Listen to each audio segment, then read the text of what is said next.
너 피해자에 대해서 가족들이 느끼는 고통 생각해 봤느냐? 정말 나이브한 생각인지 모르겠는데요. 공적인 자리에서 이런 토론이 좀 이루어졌으면 좋겠어요. 근데 우리 재판 시스템에는 그게 안 되거든요. 그래서 제가 배심제 얘기를 한 겁니다. 미국 사람들이 아까 홍 교수님 그 논문에서는 오심률이 굉장히 높은 걸로 나와 있는데요. 제가 느낀 그 미국 사람들이 사법 시스템에 대한 믿음이나 자기네 법 제도에 대한 신뢰는 우리와는 굉장히 좀 달랐습니다. 자기네들이 가지고 있는 재판 시스템, 사법 시스템에 대해서 일단은 우리와는 다른 정도의 높은 수준의 신뢰를 가지고 있습니다. 제가 그걸 확인했습니다. 그렇다면 뭔가 한번 해보고 싶은 말들 자기네 재판정에서 마음껏 해보고 그리고 나의 결벽성 그리고 잘못 그런 걸 모두 다 이렇게 커뮤니케이션 한 다음에 결과가 나온다면 무슨 결과가 나오든 제대로 좀 받을 수 있을 것 같다는 생각이 들어요. 일단 그런 과정을 거친 다음에 그래도 너무너무 힘들고 안 되겠으면 그 다음에 가서 또 생각해보자. 저는 그런 입장을 가지고 있거든요. 조금 뭐 두서가 없이 좀 말씀을 드리는 것 같습니다만 기본적으로 우리는 국가로부터 국가 권력으로부터의 자유부터 제대로 좀 향유를 해보는 단계가 먼저 되었으면 좋겠습니다. 그래서 그걸 먼저 보장을 해준 다음에 그 다음에 공적인 자리에서 제대로 된 특히 사법 시스템에서 제대로 된 토론이 이루어질 수 있는 시스템을 만들고 그 이후에 인권과 다른 재반의 문제들을 다시 한번 논의할 수 있는 그리고 파퓰리스트들이 휘둘리지 않는 정도의 냉정한 좀 토론이 제대로 우리 사회에서 이루어질 수 있는 구조가 되었으면 좋겠습니다. 아까 흉악범죄 말이 나왔는데요. 우리 사회 일면이 돼가고 있는데 저 어렸을 때만 해도 이렇게 이 정도로 잔인한 사건이 그렇게 많지는 않았던 것 같아요. 아까 5.18 때 선생님 대학생이시라고 저는 초등학교 1학년이었습니다.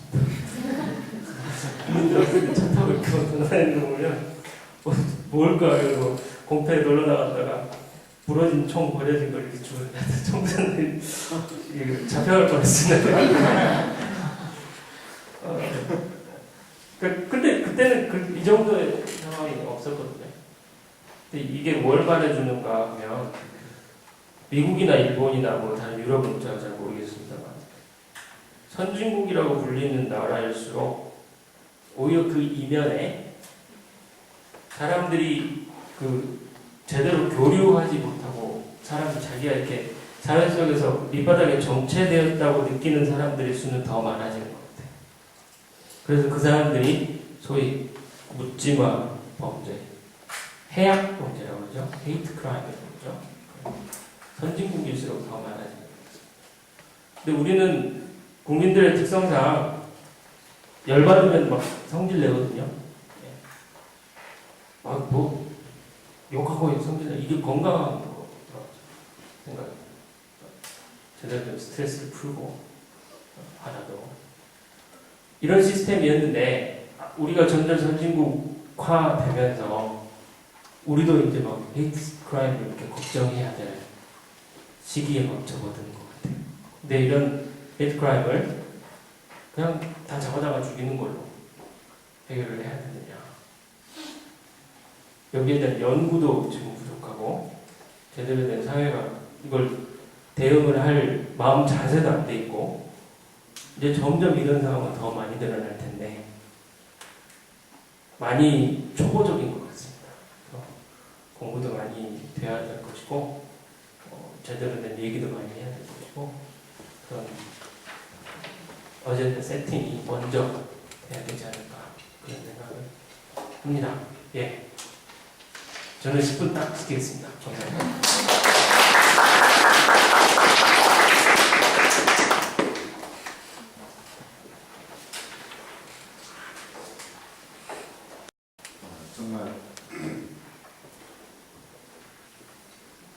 대답하기 힘든 주제입니다.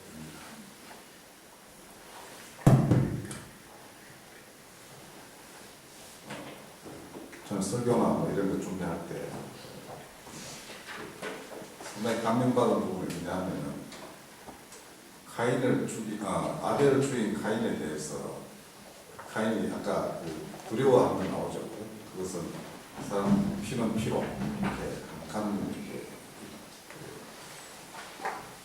뼈석이 박혀 있다. 이렇게 하나님은 사람 죽인 자에게 결혼해서 아이를 낳아 기르는 그러니까 사람 살리는 형벌을 주셨다. 이렇게 생각하고 있어요.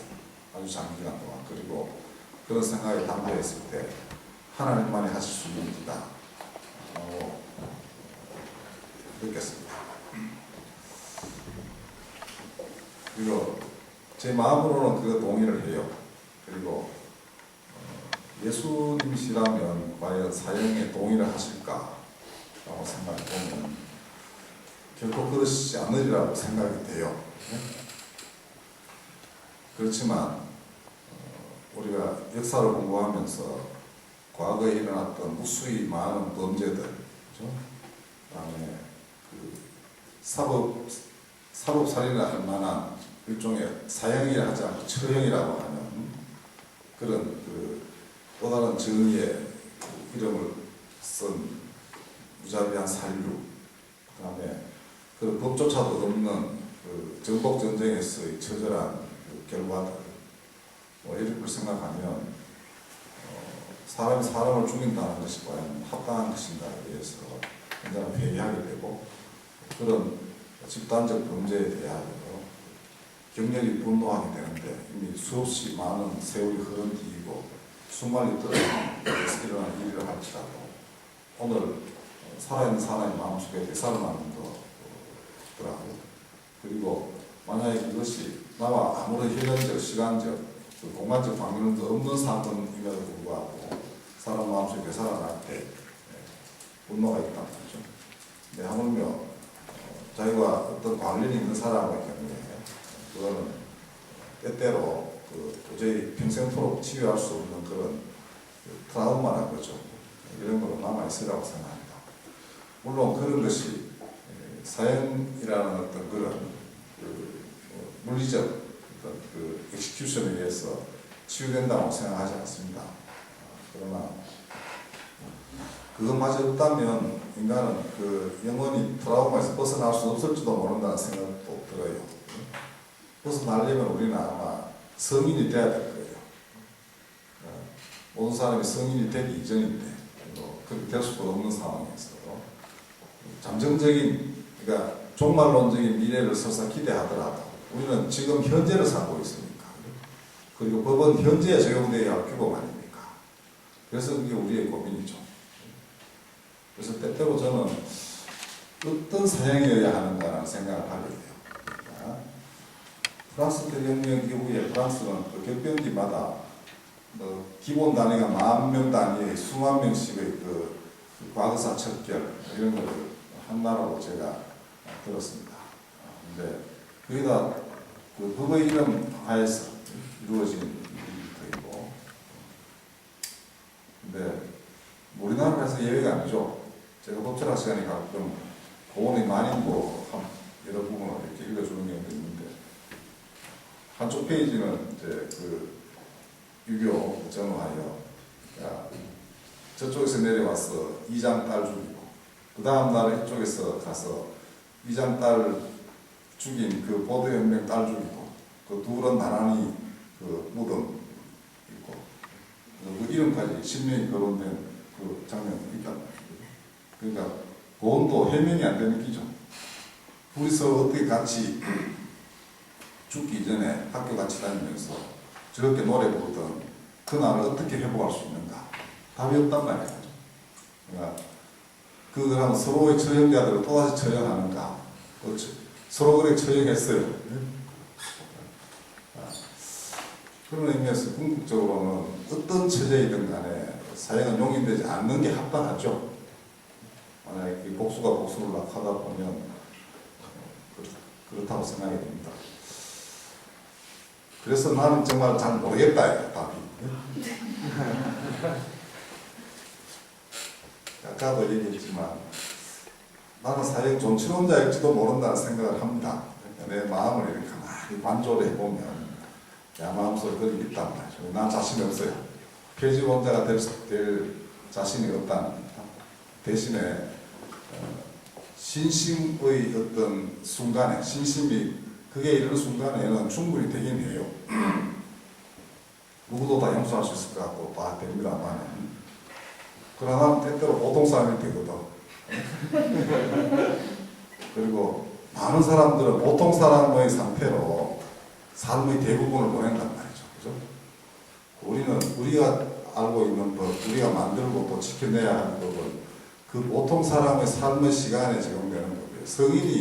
성인의 삶에는 정의도 필요 없고 법도 필요 없어요. 여기 로스가 성인 사회, 공산주의에 대해서 언급을 전혀 안 하는 이유가 거기 있다는 거죠. 여하튼 글쎄요. 사형이라는 제도 자체가 옳으냐 그러냐는 논쟁보다는 어떤 사형이어야 하는가. 만약에 사형이 기독교에서는 사람의 살고 죽음을 거듭남에 있다고 보죠. 그죠? 오히려 기독교적인 그 신학적 관점을 끝까지 밀고 나간다면 거듭남을 위해서 만약에 살인이 혹시 유용할 수 있다면 난 살인이 용익될 수도 있겠다는 생각을 해요. 예를 들면 아까도 잠시 교수님들 사이에서 얘기했지만 사형시키지 않고 끊임없이 회개의 시간을 40년, 50년 주면은 회개할 것 같아요. 스님들 몇백 구념해도 망님은 끊임없이 일어난다고 합니다. 그러면 감옥에 앉아서 머릿속으로 오만 죄를 더 저지를 수도 있죠. 회개의 시간을 여러분들 연속적으로 1시간 할 수 있을 것 같아요. 며칠간은 되게 죄함 짓고 나면 되게 며칠간 힘들 거예요. 그러나 그거 1년씩 그건 사람이 편입되고 맙니다. 그러니까 그렇게 하지 않아요. 인간은 그렇게 하지 않습니다. 절대로. 그러니까 나는 그거 믿지 못하는 거예요. 그러니까 끊임없이 회개의 기회를 준다라는 거. 인간은 그렇게 하지 못하리라. 그렇게 하면 차라리 어떤 결정적인 것으로 인간이 진정으로 거듭남으로서 해방되게 하는 것이 그 진정한 자비일 수도 있다. 때때로는 사형이 자비일 수도 있다는 거죠. 그리고 그 자비 속에서 서로가 어떤 면에서는 일치를 이룰 수도 있고 또 화해도 가능할 수도 있고 그러나 잘 모르겠어요 지금도. 문제는 어떤 사형이어야 하는가. 과거의 처형, 사법살인 결코 용납이 안 되죠. 그걸 행한 자들에 대해서 어떻게 할 거냐. 여러분 어떻게 하면 되겠어요? 용서가 돼요. 광주분들이 전두환이나 용서가 되란 말이죠.